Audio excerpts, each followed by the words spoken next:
আমি ঠিকানা বিহীন। মাধবপুর? মাধবপুরেও হয়তো আর এসে কখনো থাকা হবে না। মানে? মাধবপুরে তোমার বাড়ি, এখানে তোমার বাবা মা বোন বৌদি সবাই আছেন, মাধবপুরে থাকা হবে না মানে? সব প্রশ্নের উত্তর জানতে চেও না দিঠি। একদিনের জন্য আমাকে ভালোবাসনি না ঐতিহ্য, শুধু এই প্রশ্নটার উত্তর দাও।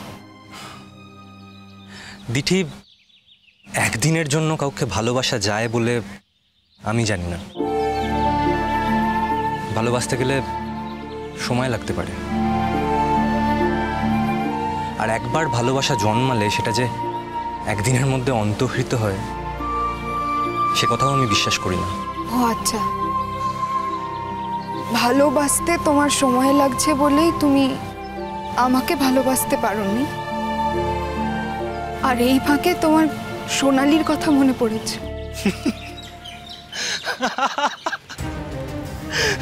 তোমার বৌদিই তো বললো তোমার সঙ্গে সোনালির বিয়ের ব্যবস্থা করবে, তুমিই তো বলেছিলে। দিঠি, ছাড়ো না এসব কথা। ছাড়বো না? ছাড়বো কেন? দেখো দিঠি, তুমি এইভাবে রাস্তার মাঝখানে কতক্ষণ দাঁড়িয়ে থাকবে? তুমি হাঁটতেও ঠিক মতন করে পারছো না, তার উপর তোমার ব্যাগ আছে, আকাশটাও মেঘলা করে আসছে, কখন বৃষ্টি নামবে তার ঠিক নেই। তার থেকে বরঞ্চ চলো আমি স্টেশন অবধি তোমায় পৌঁছে দিচ্ছি। তারপর তো আমিও কলকাতাতেই যাব। হ্যাঁ, তা অবশ্য ঠিক। বাকি পথটা আমি যন্ত্রণাতে কাতরাতে কাতরাতে যাই, তাতে তোমার কি?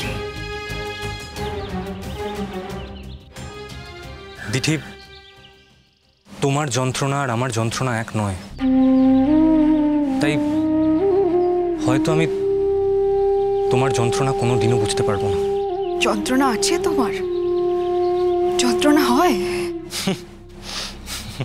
হাসছো? মাঝে মাঝে হাসি পায়। কেন হাসি পায় কেন জানি না। আর কখনো তুমি তুলি ধরবে না? তুলি ধরবো, আর ধরেছি তো। জীবনের রংটাই তো আঁকছি। অবশ্য সে রং তুমি খাতায় কলমে কোনোদিনও দেখতে পাবে না, তবে জীবন দিয়ে যে রংটা এঁকে যাব সেটা হয়তো কোথাও না কোথাও ছবি হয়ে থাকবে। ঐতিহ্য, আমার একটা কথা বলো, আমার মা তোমার কি করেছিল? দিঠি, এতক্ষণ ধরে আমি যা যা বলেছি কোনোটাই তোমার বিশ্বাস হয়নি। তাহলে তাহলে আমি কি করি বলো? আমাকে জিজ্ঞেস করলে তো আমি বারবার একই কথা বলবো। তবু মনের ভিতরের মন তো বিশ্বাস করতে চায় না। কি বিশ্বাস করতে চায় না? বিশ্বাস করতে চায় না যে তুমি আমার মাকে কিডন্যাপ করেছো। তা তোমার মনের ভেতরের মন তোমায় কি বলে দিঠি? আমার সেই মনের ভিতরের মন বলে ঐতিহ্য এই কাজ কখনো করতে পারে না।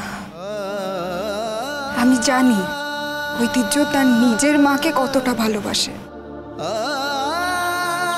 আমার মতন ছেলেদের ভালোবাসা থাকে না দিঠি। ভালোবাসা থাকলে আমাদের জীবন চলে না।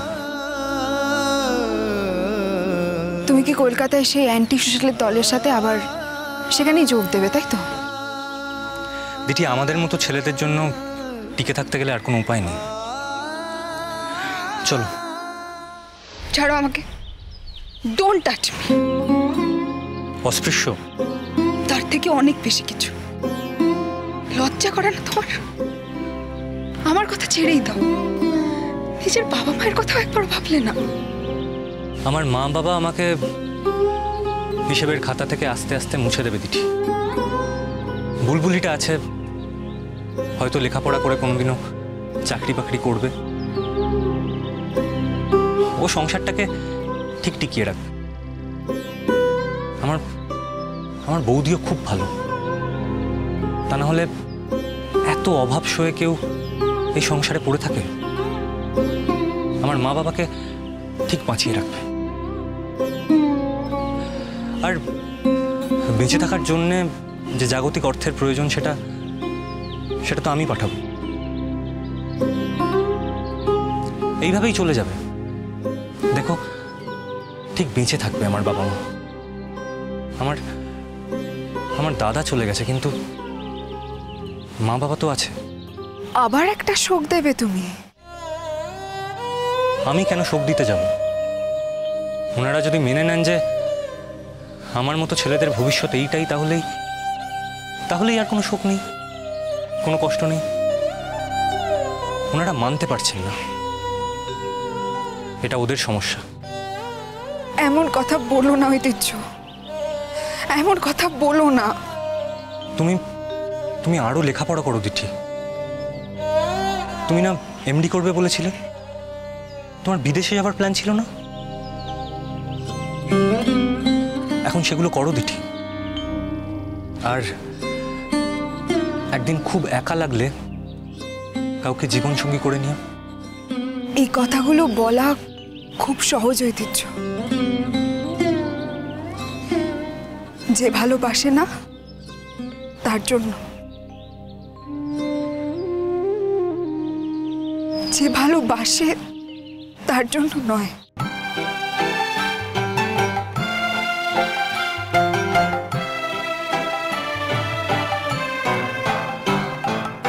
ভালোবেসে সখী নিভৃতে যতনে আমার নামটি লিখো তোমার মনের মন্দিরে।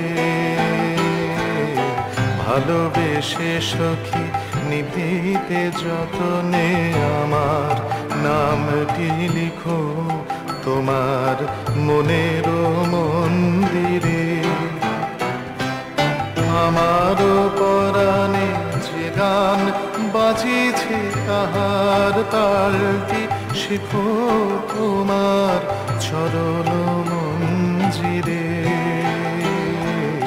ভালোবেসে সখী নিভৃতে যতনে আমার নামটি লিখো তোমার মনের মন্দিরে।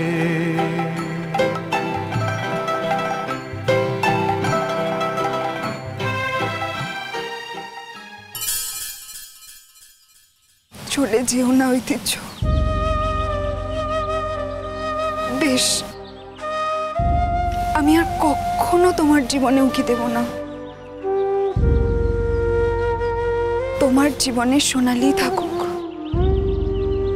সোনালি এসে তোমার জীবনের সোনালি দিন ফিরিয়ে আনুক।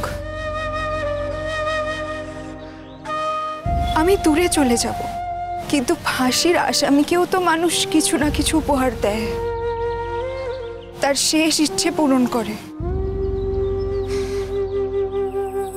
আমি চলে যাওয়ার আগে তুমি আমাকে কিচ্ছু দেবে না? তুমি যা চাইবে তা আমার পক্ষে দেওয়া সম্ভব না দিঠি। কেমন করে জানলে আমি কি চাইবো?